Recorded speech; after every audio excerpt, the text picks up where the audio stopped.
आज का जो हमारा टॉपिक है ये है एप्लीकेशंस ऑफ डेरिवेटिव। और हम बात करेंगे एप्लीकेशन ऑफ डेरिवेटिव का मतलब क्या है और उससे रिलेटेड चीज़ें हम कैसे सॉल्व करेंगे। ठीक है, देखो एप्लीकेशन ऑफ डेरिवेटिव का मीनिंग क्या है। एप्लीकेशन ऑफ डेरिवेटिव की मदद से हम देखिए इस यानी जो डेरिवेटिव हमने पढ़े हैं उनकी मदद से हम क्या क्या चीज़ें सॉल्व कर सकते हैं। ठीक, जैसे यहाँ है आपका टॉपिक जो है पहला, इस चैप्टर का पहला टॉपिक है rate of change of quantities. Rate of change of quantities. ठीक,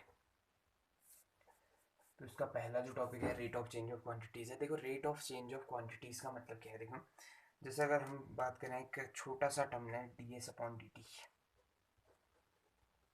इसे हम पढ़ते हैं क्या rate of change of displacement.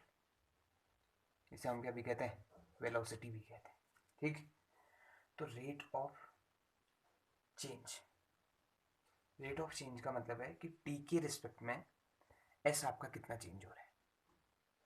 ठीक, जब टी चेंज हो रहा है तो एस उसमें कितना चेंज होगा, यही हमारा क्या है, रेट ऑफ चेंज। अब इसमें हम बात करने वाले हैं यानी इस चैप्टर से रिलेटेड हर किसी टॉपिक पे हमें d y by d x या d two y by d x, ठीक, इन टर्म्स की आवश्यकता पड़ने वाली है। ठीक है, तो रेट में हम बात करेंगे, डायरेक्ट क्वेश्चन से स्टार्ट कर रहे हैं। रेट का मतलब सिर्फ इतना समझना कि किसी एक क्वांटिटी का किसी दूसरी क्वांटिटी के रिस्पेक्ट में जो चेंज आता है उस पर, वही हम क्या कहते हैं, उसे हम क्या कहते हैं, रेट कहते हैं। ठीक है, d y by d x का मतलब ही वही है। देखिए d y by d x का मतलब क्या है, एक्स के रिस्पेक्ट में वाई में जो चेंज आ रहा है वही हम नोट करेंगे। देन तो क्वेश्चन स्टार्ट करते हैं इसके। तो देखिए 6.1 का फर्स्ट क्वेश्चन कुछ ऐसा है, exercise 6.1, find the rate of change of area, change of the area of a circle with respect to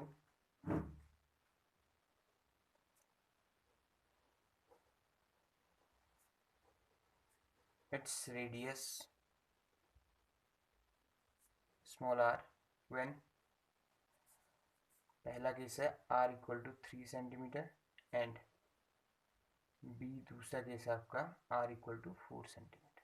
ठीक, तो क्वेश्चन क्या कहता है कि find the rate of change of the area of a circle with respect to its radius r when r equal to 3 centimetre and r equal to 4 centimetre. ठीक है, तो हमें क्या निकालना है, rate of change of area with respect to r। ठीक, तो हम कहेंगे सिंस एरिया इक्वल्स टू क्या होता है, सर्कल का pi r square, which implies d A upon d r. R के रिस्पेक्ट में ही क्यों कर रहा हूँ डेरिवेट, क्योंकि उसने कहा हुआ है कि आपका विद रिस्पेक्ट टू रेडियस करिए इसको। ठीक, तो आर के रिस्पेक्ट में इसको डेरिवेट करेंगे तो D by D R of किसका, पाई आर स्क्वायर, पाई तो कांस्टेंट है तो बाहर आ जाएगा, तो D by D R of किसका, आर स्क्वायर, तो आर स्क्वायर का डेरिवेटिव कितना होता है, 2r। ठीक, तो ये ओवरऑल बन गया 2 पाई आर और बाहर से ये आपका D a by D R. अब देखो यहाँ पे डिफ्रेंशिएशन पूरा बताया हुआ तो कन्फ्यूजन नहीं होना चाहिए मेरे ख्याल से। अगर देखो फिर भी प्रॉब्लम है, ये आर के रिस्पेक्ट में आर को डेरिवेट कर रहा हूँ तो साथ में डी आर अपॉन समथिंग वाली चीज़ नहीं आती है। अगर आ भी रही है तो क्या बन रहा है, देखो d r upon d r type, तो आर का differentiation with respect to r is 1, तो ये चीज़ 1 हो जाती है। अगर सपोज करो यहाँ डी बाई डी टी होता, डी बाई डी टी होता तो इतना टर्म आता, साथ में साथ क्या चल के आता, D r upon d T चल के आता। ठीक, इतना ध्यान देना कि आपका अगर किसी अदर रिस्पेक्ट अदर वेरिएबल के रिस्पेक्ट में किसी वेरिएबल को रिस्पेक्ट क्या करते हैं हम डेरिवेट करते हैं, तो उस टाइम पे आपका D r upon d T वाला टर्म साथ में चलता है। ठीक, इस बार साथ में D r upon d T क्यों नहीं आया, क्योंकि आपका आर को ही आर के रिस्पेक्ट में डेरिवेट कर रहे हैं तो उसकी वैल्यू कितनी हो जाती है, 1 हो जाती है। ठीक, तो अब देखिए इस पे करना क्या है, therefore d A upon d r at r equal to 3, तो यहाँ रख दो 2 पाई इंटू 3, दैट इज कितना आ गया, 6 पाई। डन, तो ऐसे आपका सेकंड क्वेश्चन भी कर सकते हैं, इसका नहीं सेकंड पार्ट भी कर सकते हैं। डन, तो ये तो पहला क्वेश्चन हो गया। दूसरा क्वेश्चन इस पर डिस्कस करना है, तो दूसरे क्वेश्चन में क्या है उस पर बात करते हैं। ठीक है। क्वेश्चन नंबर 2 जो है इसका, उस पर बात करें तो क्वेश्चन नंबर 2 है the volume of a cube, the volume of a cube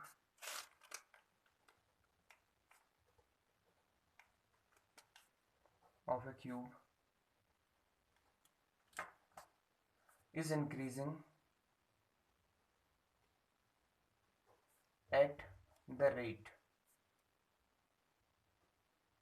of 8 centimeter cube per second. How fast is the surface area increasing when the length of n is 12 centimetre. ठीक, तो ये था question number 2। तो question number 2 क्या है? The volume of a cube is increasing at the rate of 8 centimetre cube per second. How fast is the surface area increasing when the length of an edge is 12 centimetre. तो हमें दिया हुआ है कि volume जो है आपका वो कितने के रेट से बढ़ रहा है? 8 सेंटीमीटर क्यूब पर सेकेंड के रेट से बढ़ रहा है। ठीक, और हमें फाइंड करना है कि सरफेस एरिया कितने के रेट से इंक्रीज होगा, जबकि आपका एज कितनी है? 12 सेंटीमीटर। ठीक, तो पहले तो हम क्या मान लेंगे? Late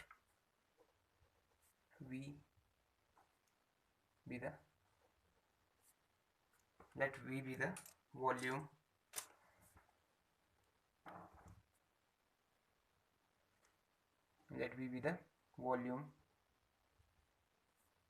comma S be the surface area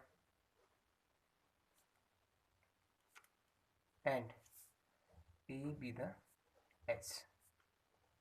ठीक, तो ये मान लिया हमने, आपका V वॉल्यूम हो गया, S आपका सरफेस एरिया मान लिया, और A जो है वो आपका S मान लिया। ठीक है, देयरफॉर V इक्वल टू क्या? वॉल्यूम क्या होता है क्यूब का? ए क्यूब, साइड क्यूब होता है ना। तो ये आपका v इक्वल टू कितना? ए क्यूब। अब उसने दिया हुआ है, मैं रेट दिया हुआ है, dv बाई dt दिया हुआ है।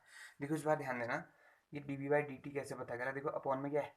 s है ना, s। तो यानी कि आपका s किसको रिप्रेजेंट करता है? टाइम को। ठीक, या जब भी आपको क्या ना दिया हो कि विद रिस्पेक्ट टू रेडियस या विद रिस्पेक्ट टू एज वगैरह ना दिया हो, तो मैक्सिमम क्या होता है केस कि विद रिस्पेक्ट टू टाइम हमें क्या करना होता है? सॉल्व करना होता है। ठीक, और यहाँ पे तो पूरा हिंट दिया था कि आपका जो रेट है वॉल्यूम का, क्या दिया? 8 सेंटीमीटर क्यूब पर सेकेंड, यानी कि आपका टाइम के स्पेक्ट में हमें क्या करना है? इससे डेरिवेट करना है। तो यहाँ से निकालेंगे डी बाई डी टी निकालते हैं, तो ये चीज़ क्या आ जाएगी? देखो D by d t of किसका? ए क्यूब, डेरिवेट कर दिया बोथ साइड, तो यहाँ तो आपका आ गया d v by d t. Right में क्या होगा? देखो 3a² साथ में आया। अब देखो थोड़ी देर पहले मैंने कहा था आर को आर के स्पेक्ट में डेरिवेट करा है, तो इसका मतलब क्या नहीं आएगा? अगर आर को आर के स्पेक्ट में डेरिवेट करा है तो हमारे साथ क्या नहीं आया?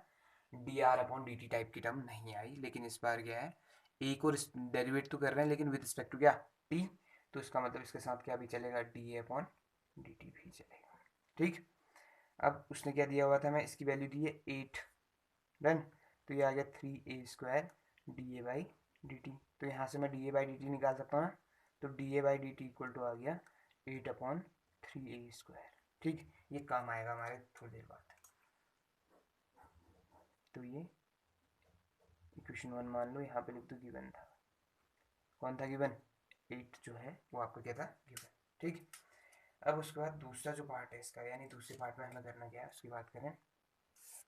ठीक है, तो दूसरे पार्ट में क्या करना है? पहले तो वॉल्यूम की मदद से हमने यहाँ तक पहुँच गए। अब since surface area s equal to क्या होता है? 6a² होता है ना, एस इक्वल टू होता है 6a²। सरफेस एरिया का मतलब यहाँ पे टी एस ए से है। ठीक है, अब अगर इसे मैं डेरिवेट करता हूँ with respect to differentiating with respect to t, तो क्या बन जाएगा? D s upon d t equal to d by d t of 6a²। 6 तो आपका कांस्टेंट हुआ तो बाहर आया, अंदर D by d t of इसका a²। और इसकी बात करें तो 6a² का कितना हो गया? 2a, और साथ में क्या आएगा? D A upon d T भी आएगा। ठीक, यह है D s upon d T. Done इतना। अब ये 6 से सिरा इंटू 2 इंटू ए, और इसकी वैल्यू रख दो डी अपॉन डी टी की कितनी है 8/3a² है नहीं है। तो ये 3×2 = 6 आ गया, एक ए से एक ही कट गया, तो ये ओवरऑल कितना आ गया 2×2 = 4, 4 8×4 = 32/a आ गया है। ठीक, तो ये आ गया आपका 32/a।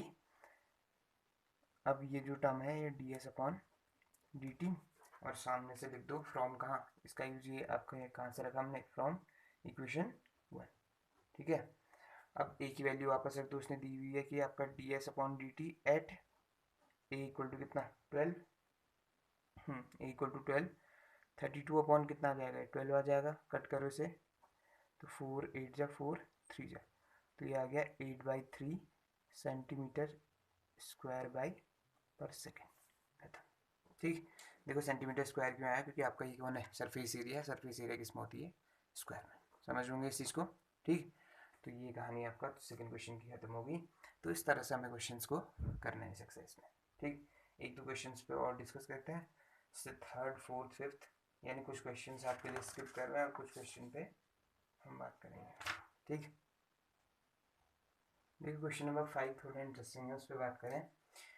A stone is dropped into a quiet lake and क्या waves move in circles at the speed of 5 centimeter per second.